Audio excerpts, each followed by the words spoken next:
Sticking to a business plan that isn't working isn't discipline. It's denial. The most successful business owners I know, they're not lucky people. They're people who measure results constantly. Okay. They keep their eye on their return on investment and effort. They're always aware of what's going on in their business.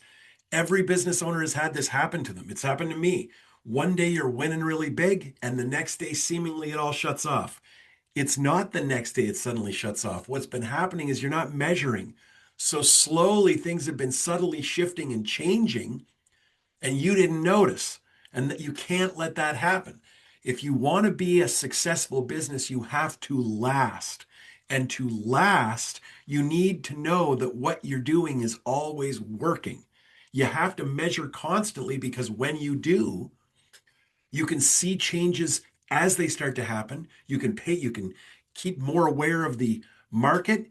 You can waste less time, less energy, and less money. You can make the adjustments you need, and you can keep your enterprise on track. That's how you stay profitable. Let me tell you a story about it.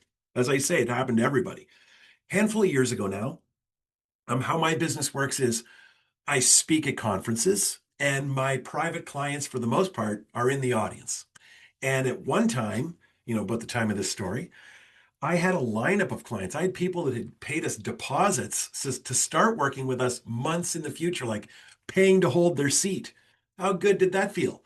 Well, then suddenly I had no clients. I had nobody lined up and nobody coming in the door. What the hell was going on? And this freaks me out. It should have freaked me out. It would freak you out too. You get all imposter syndrome, of course. Is it over? Is something terrible? Can this be fixed? So Tom's my business partner, a quieter, smarter one of the two of us. He and I did something really simple. I've recreated. I'm going to show you right now. Tom said, "Okay, well let's write out all the steps in becoming a client." Well, I think we identified like 9 or 10 of them, and we did this. We drew this out. It looked like this. Okay, simple stuff. It was like, okay, step one, what happens there? It was like, oh, step one, I'm speaking in the room and I tell everybody, if you want to have a private conversation with me, give me a business card. Okay, let's say like, and 100 people, give me a business card. And I remember I was feeling really down about this. And I remember Tom smiled at me. He goes, "Well, that's good. We know that's not the problem." And I went, "Oh, yeah. Well, yeah." And he says, "No, no, no. If you spoke in a room of, 100 people or whatever, and you say, 'Give me your business card if you want to talk to me again,' and 12 people handed you a business card, you would know right there that your constraint is step one. Your constraint is not step one. 100 people give you a card. Okay. And then you send each of them like a Calendly link, basically. Yeah, that's right. Okay. And of the 100 people who receive the invite to talk to you, how many people book time with you?" It's like, well, I got to tell you, it's the funniest thing. It's about like 90. So Tom goes, "Okay, right on. That's really good." And then the 90 people, let's say, that book a call with you, how many of them actually make the call versus email in and say they're going to reschedule or they change their mind? And let's just say I tried to represent this as like, well, it was like maybe a 20% drop off, which makes perfect sense, by the way. People they sober up a little. They've been all charged up at the conference. I got them thinking right, but a few days later, they realize they're not ready. Or maybe it's a financial commitment that's not the right time for them or something like that. So I don't mind losing 20%. So Tom goes, "Okay." So after you have that conversation, what's the next thing that happens? Like, oh, well, wait, we have this second discussion where we sort of explore a little bit further the nature of our relationship. It was something along those lines. Like, this is how we would work, yada, yada. So Tom goes, "Okay, cool." And then what happens? Boom. And it was like after step four, the wagon, the wheels come right off the wagon. I grind to a halt. They just disappear. So now instantly, visually, I see it. I realize that's my problem. Like, literally, it's like, it's right there. This is where the problem is. Doom, doom, bang, it comes off a cliff. That's it. Okay. So this is what we did. We asked these 3 questions, and one of them was, all right, is that step necessary, or are you just frustrating them? If we eliminated that step, if we just combined 2 calls into 1 call, what would happen? Okay, well, what happened was immediately flow was restored, and suddenly I had a stable full of clients again. And I mean, like, virtually within a month, let's say, my fortunes had changed completely. These were the three questions that we asked. You should do this exact same thing to identify a constraint. Lay out the entire program and ask yourself of each of these phases, these three questions. What do we do really? Like, what do we do well in each of these phases? You know, with the first phase, you ask for people, give me a business card. What's better than that? Um, I could put a QR code up and they could scan it and they could book directly on their phone. Boom, and it's done instantly. That would be an improvement. Do that. Second question, sacrifice. In each of these stages, steps, what have you, what's the part, the word I'm going to use is tolerate. What does your client tolerate?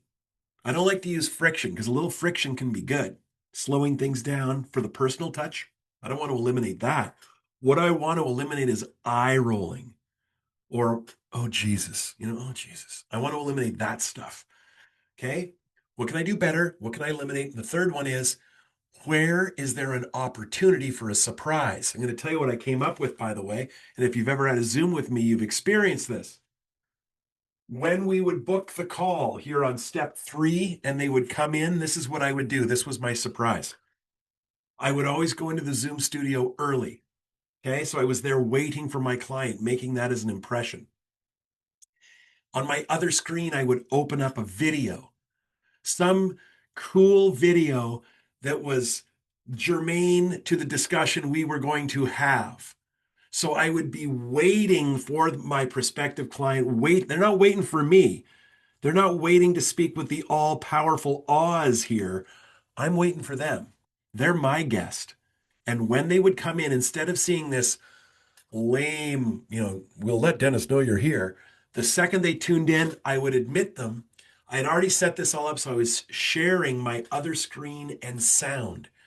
So they would come right into this video with my little face kind of floating there, waving at them like a weatherman, so to speak, right? So instantly you should see their faces. They smile, they chuckle, they laugh. I usually show them some kind of video that demonstrates an amazing experience, which is exactly why people hire me. You see what I'm doing there? I myself am becoming an experience. I'm giving them something right off the hop that they can do. So again, you lay it all out. Yes, those three questions to identify your constraint, measure it. Oh, there's our constraint. Can we eliminate that constraint? Can we improve it? Satisfaction. Can we eliminate some sacrifice? Can we work in a surprise? You ask those questions right across this journey, okay? Eliminate the problem and then improve what is left. This is what inspired all of this. Was I recently rewatched the film Moneyball. I'm sure you've seen it. If you haven't, you're in for a real treat. And not to interrupt my train of thought here, my youngest daughter is 13 years old.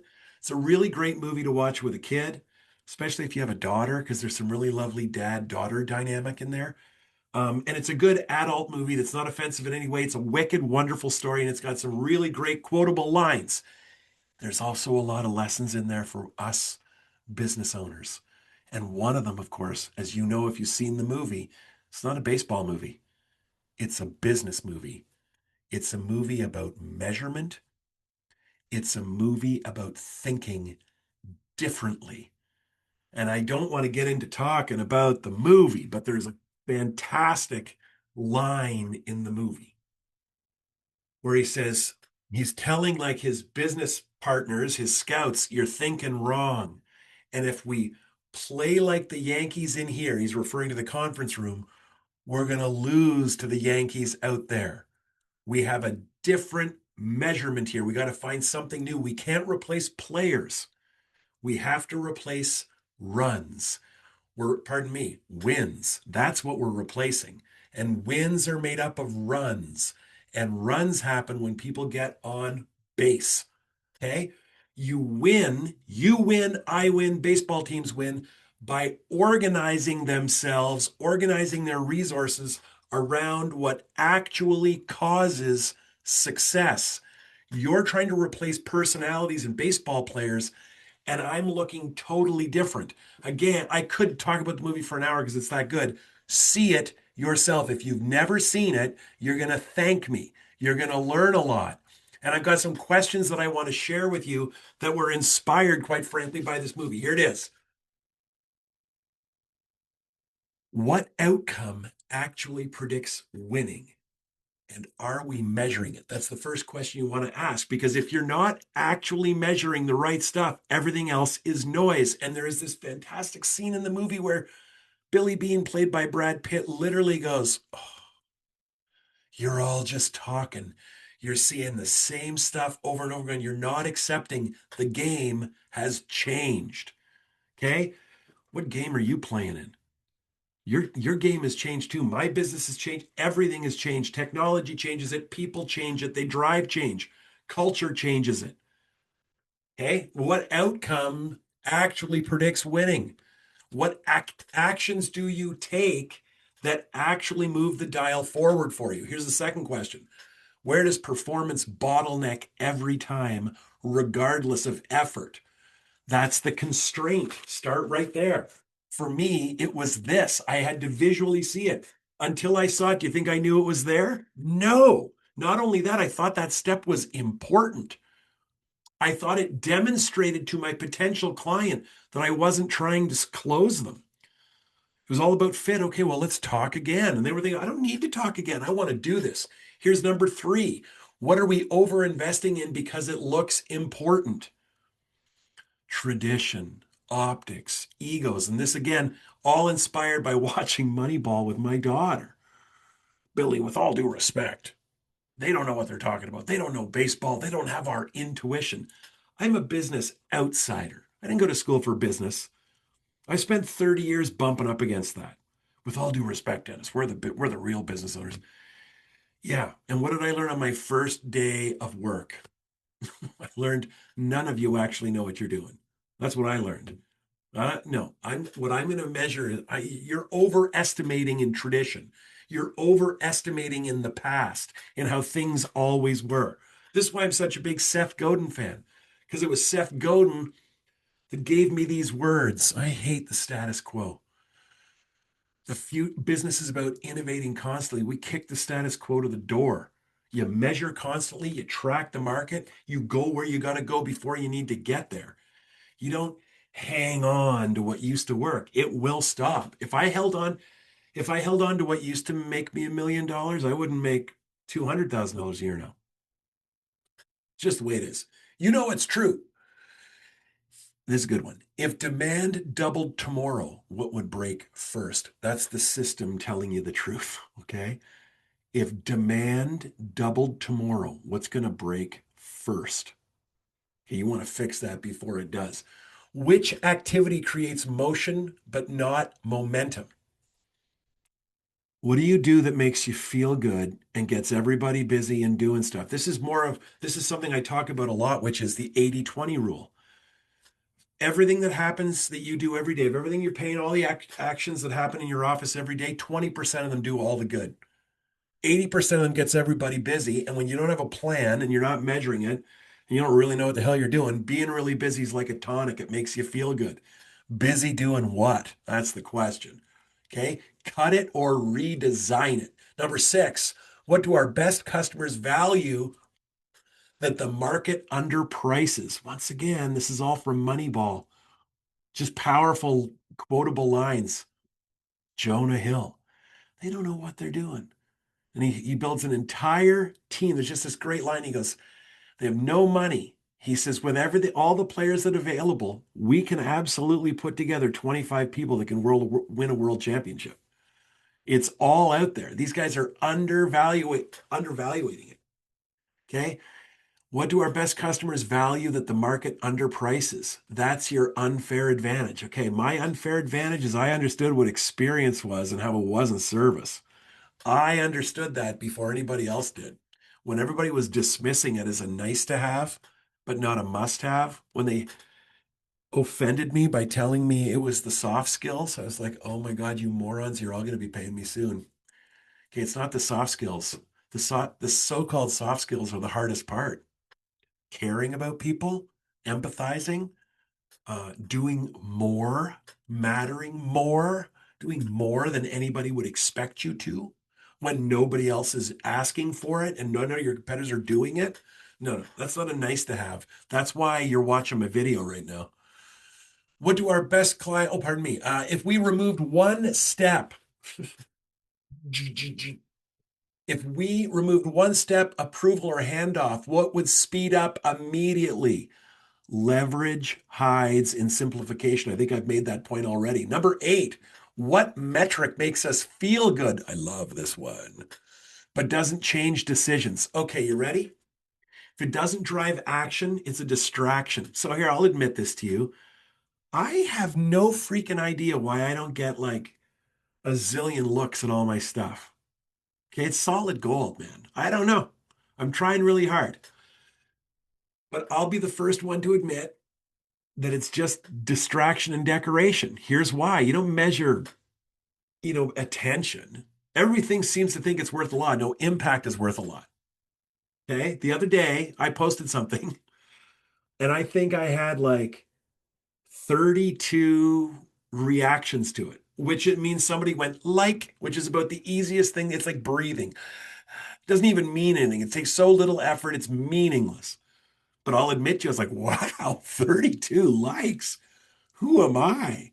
You know, Keith Richards, look at me go. Look how awesome I am. Everybody loves me, 32. Then I look at somebody else's. They had 300 of those things and all kinds of comments and this stuff. I look at what they wrote. Okay, you ready? It was similar enough to what I talk about, but I write mine better, in my opinion. I don't know. I do. Okay. Just what moves the dial? Yeah, but I got 32 comments and 4 speaking engagements. Impact is what matters. Okay. If it doesn't drive action, it's decoration. I've been at this forever. I have like everybody who I don't do I call them my competitors? Everybody who does what I do has more followers and more everything than me, and they started after me. Do they make as much money as I do? I doubt it. Okay, I doubt it. Do they take 12 or 15 weeks off a year? I doubt it. I doubt it. Okay. So what the hell are they doing? What's their business all about? Is it about decoration? Or is it about, making a profit and being relevant and mattering more? I mean, I don't know. They're not my client. They could hire me, I'd help them. If we had to cut 30% of what we do, what would we protect at all costs? That's the core. Everything else is optional. Okay, if we had to cut 30% of what we do, what would we protect at all costs? Which can we not let anybody take away from us? That's a good question. Number 10, if we fix this one constraint, would everything else get easier? Yes. Yes. And if you measure all the time, everything else gets easier. Remember what I said. You don't win by trying harder, starting earlier, working later. Okay. That's not what it's about. You win by organizing your resources and focusing, okay, organizing your resources around what actually causes success. Cause, effect. What causes success? And if you watch enough of my videos, and you should, my God, I'm right here for you, then you know this. He says this all the time. I focus on my 20% activities. I basically do the same 3 things every single day to generate a ton of cash and profit and life for myself and memories with my family. Like I'm telling you, I'm not the hardest working guy that you're paying attention to, but I'm the most focused guy you're going to pay attention to. And life's a beautiful thing. And I'm glad to have you here. And I hope you'll come back. Until then, watch this video.